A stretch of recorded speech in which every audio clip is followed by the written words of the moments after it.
Hello and welcome. We're so glad to have you here tonight. Thank you for being here. For all of my voice majors, the sign-in sheet has been put right over there. You can see a couple people signing in right now. So you can either, if you're close by, you can sign in right now before the show, or you can also just sign in after the show. That works too. So, all right, welcome to Opera Scenes. I am David Olson, the teacher of the Opera Workshop class. The students in Opera Workshop have been putting together some really fun and entertaining scenes from great operas to share with you tonight. So thank you for being here and spending your evening with us. Before we begin, I invite you to turn off any cell phones or other electronic devices that might make light noise to distract those around you. Just invite you to take a moment and turn those off or to their silent position.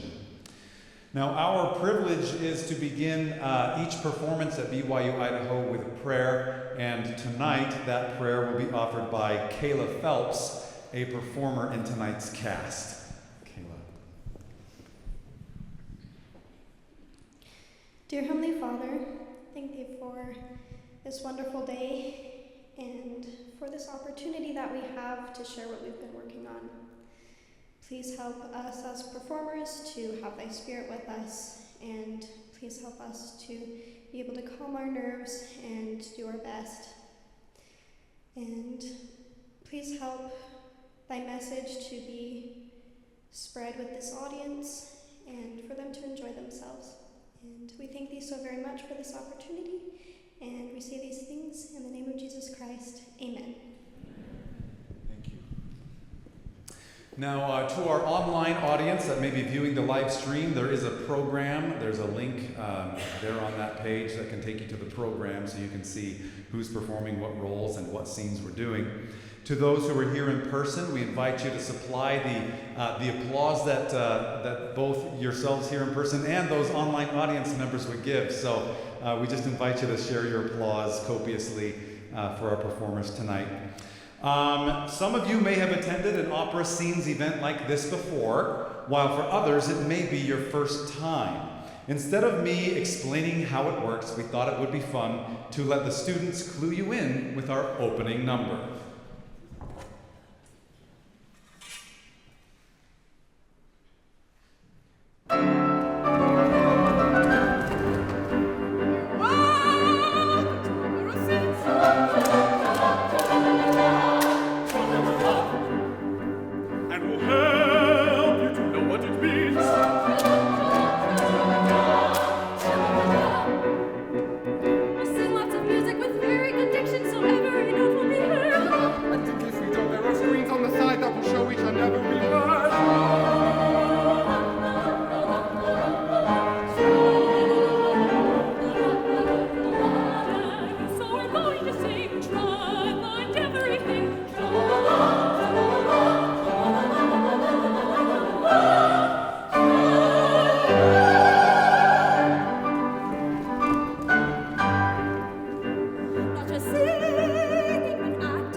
That was an excerpt adapted from the opening scene of Gilbert and Sullivan's The Gondoliers. You may know Gilbert and Sullivan from other classics, such as The Mikado, HMS Pinafore, or The Pirates of Penzance.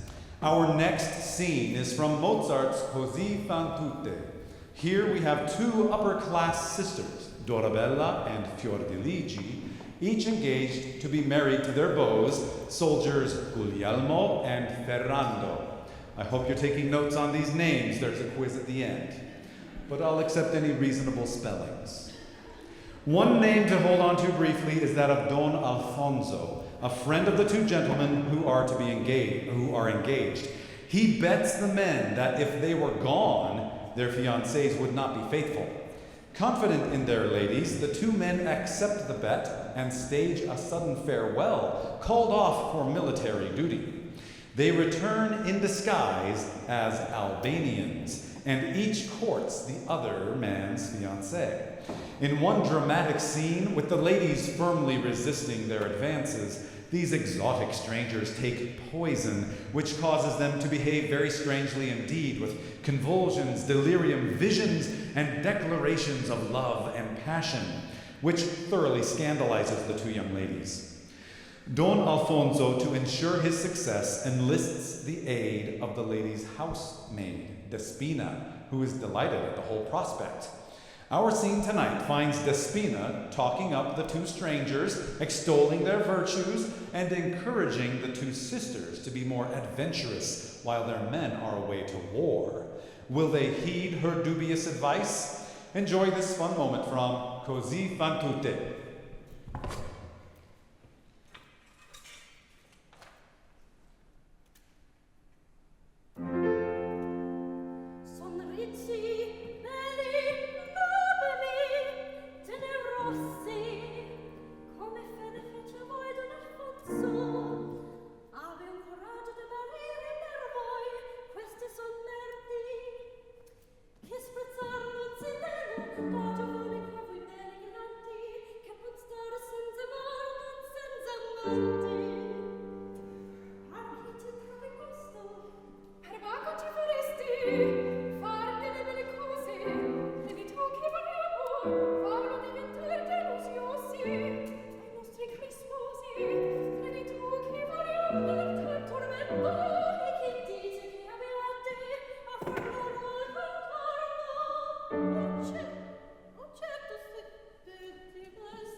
Una donna qui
Our next several scenes come from the one-act opera Trouble in Tahiti by Leonard Bernstein.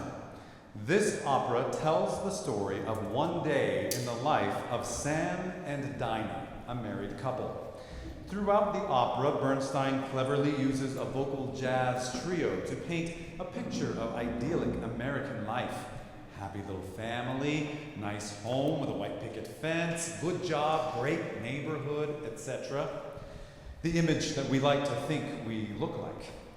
Then he juxtaposes this with the reality of a dysfunctional couple living parallel lives, never quite connecting, and who are caught up in a pattern of poor communication. The opening scene of the opera finds Dinah reminding Sam of Junior's school play. Sam says he'll have to miss it because his handball tournament is tonight and he has his eye on the trophy. This gets Dinah griping about Sam's self-centeredness and inflated ego, and she pushes on the issue of rumors going around that Sam is paying too much attention to Miss Brown, his secretary at work. He dismisses her concerns as petty and heads off to work in a foul mood. Dinah soon leaves for her meeting with her therapist, which is where we pick up for our first scene tonight. Dinah shares a disturbing dream while Sam, in his office at work, considers Dinah's words from that morning. Enjoy this scene from Trouble in Tahiti.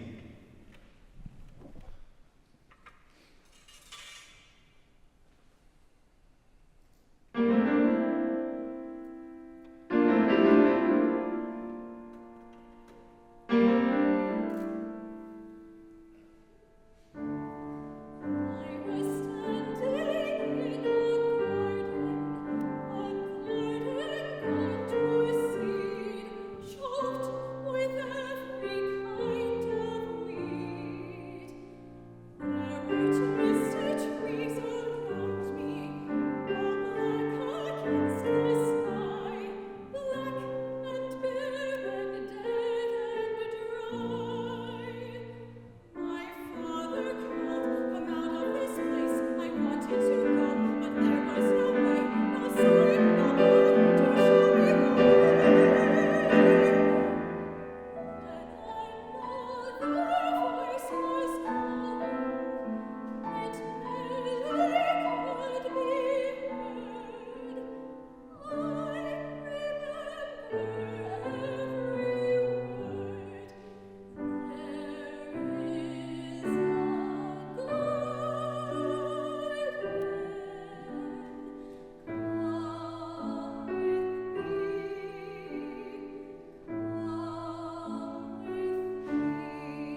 decides to do a bit of shopping and to get some lunch.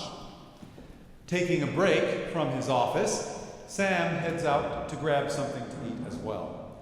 They encounter each other on the street, but are so uncomfortable with each other that they each make up untrue excuses as to why they can't do lunch together. She is meeting up with a friend. He has a business lunch with a client. As they part from the awkward and unexpected meeting on the street, they each feel ashamed at the lie they told to avoid the other. They think about the sorry state of their relationship, with both of them wishing that things were better between them. After work, Sam competes in his handball tournament instead of attending junior school play like his wife had wanted him to. Sam comes away with the tournament cup, which does nothing to deflate his ego. In our next scene, Sam has just won, and as he returns to the locker room, he spells out some of his questionable philosophies of life and people.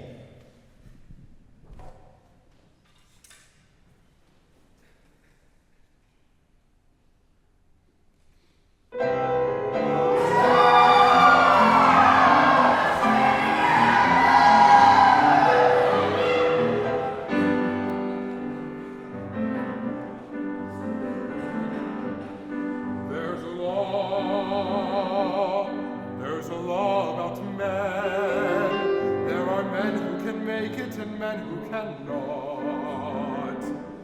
There are fish who go swimming and fish who wind up in the pot.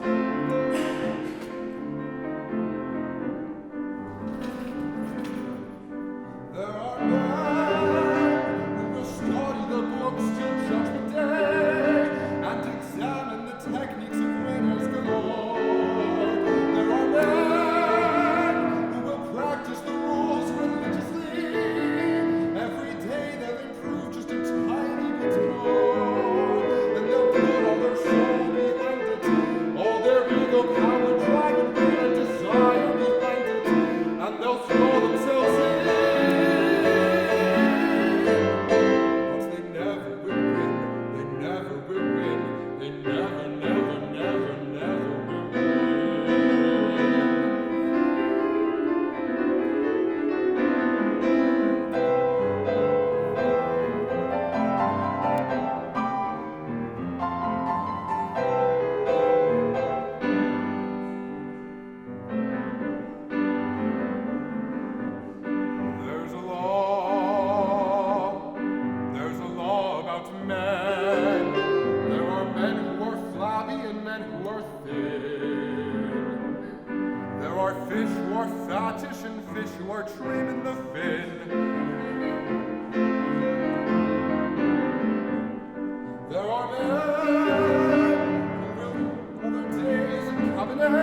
good about himself at the moment.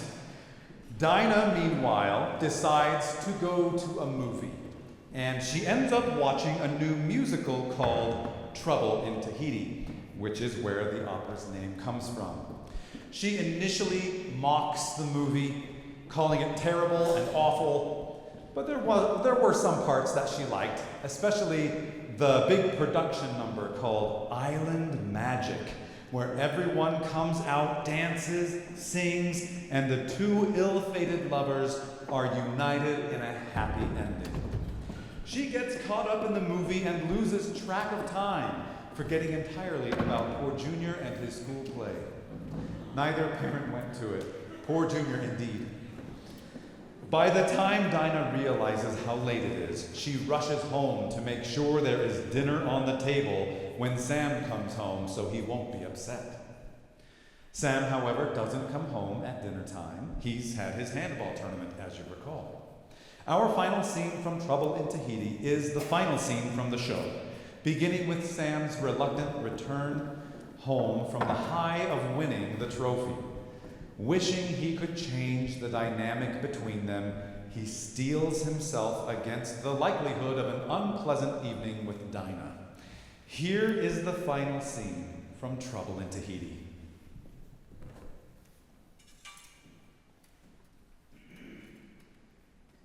There's a law that a man has to pay for what he gets, and that even the winner must pay through the nose. For there always arrives the moment when the payments begin, and I have to go in. I have to go in. I have to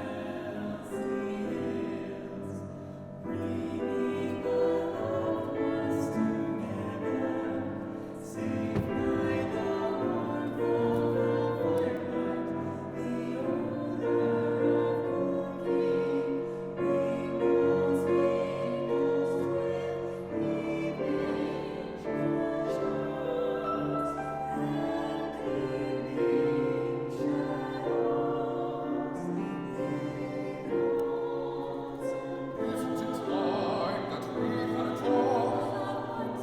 talk about us? When and where to begin?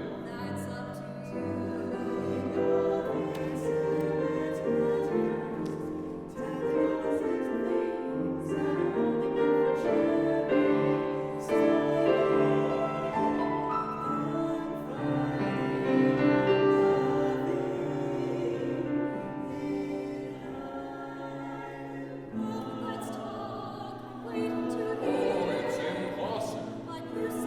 How can we talk when you interrupt? You never shut up. It's no use.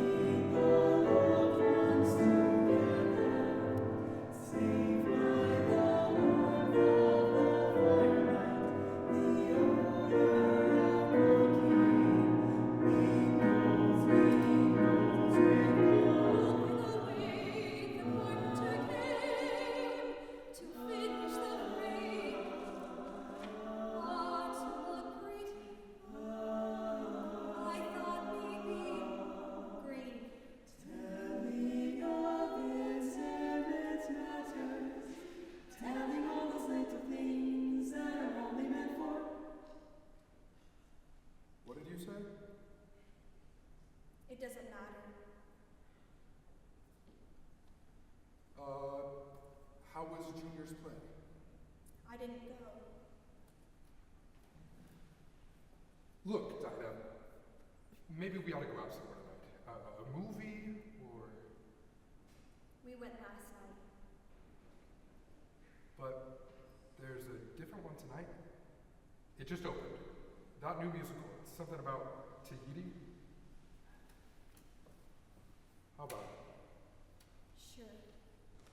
Why not? Anything. I'll get my coat.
Franz Lehar's opera, Die lustige Witwe, or The Merry Widow, is the source for our next scene. The focus is on one Hannah, young, beautiful, rich, and recently widowed. Hannah becomes, therefore, the focal point of many an aspiring man's romantic, or at least financial, ambition. Nobody's fool, she realizes that most of her suitors are interested only in her money and not her. So she cleverly creates a ruse stating that when she gets remarried, she will lose her considerable fortune. This helps her to easily weed out the more shallow of her suitors and helps her find one that is more interested in her than in her wealth. At the end, when the only suitor left is the one which she prefers, she clarifies that she'll lose her wealth because it will be claimed by her new husband. See, she's a clever lady. In our scene tonight, which occurs about halfway through the opera, Hannah is entertaining her party guests in the garden with a story about a hunter and his ill-fated attempt to find and hold on to love. There are echoes of Hannah's own difficulties within this beautiful aria, Es lebt eine Villa, from The Merry Widow.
They say that imitation is the highest form of flattery. Exaggeration is certainly a form of imitation, but generally not a flattering one. Sort of like a caricature of a face in which one feature is exaggerated enormously, throwing everything else out of proportion. That's the general idea behind our next scene from Giancarlo Menotti's one-act opera, The Old Maid and the Thief. He describes this work as a grotesque opera in 14 scenes. Grotesque here refers to that same out-of-proportion, larger-than-life exaggeration of a caricature. The characters in this opera, then, embody that in the sense of over-the-top reactions, emotions, and choices. While the things we'll see in this next scene are intentionally unrealistic at times, that same out-of-proportion drama can draw attention to attitudes and ideas that we hold and can help us take a safer look at our own foibles and shortcomings, helping us choose whether to continue in that way or perhaps rethink some things. Enjoy this very fun opening scene from The Old Maid and the Thief.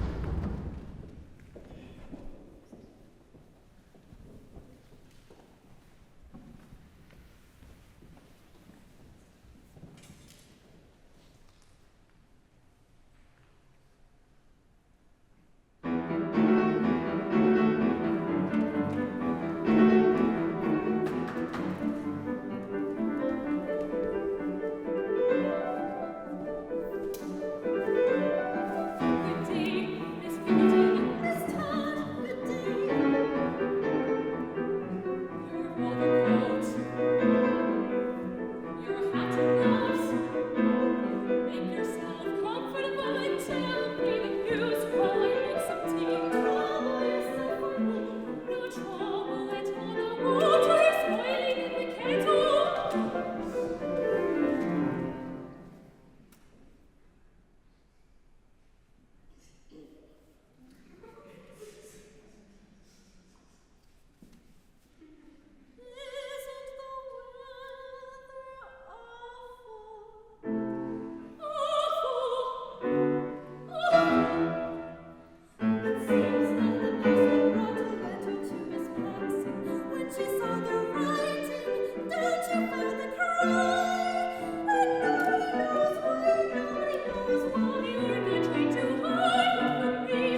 beggar, give him a nickel and send him away. But he's so young and handsome, don't send him away.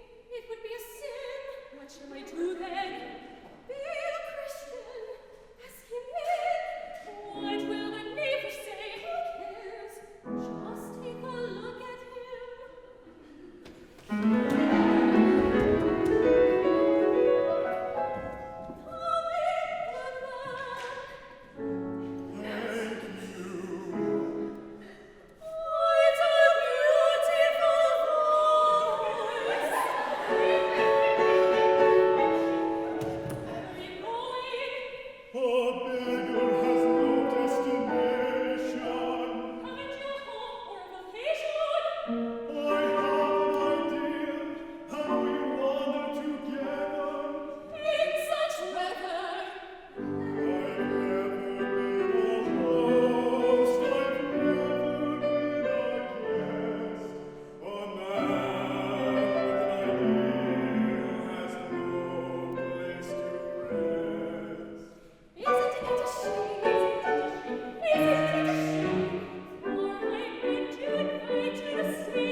The rest of that show is just as silly, entertaining, and potentially thought-provoking.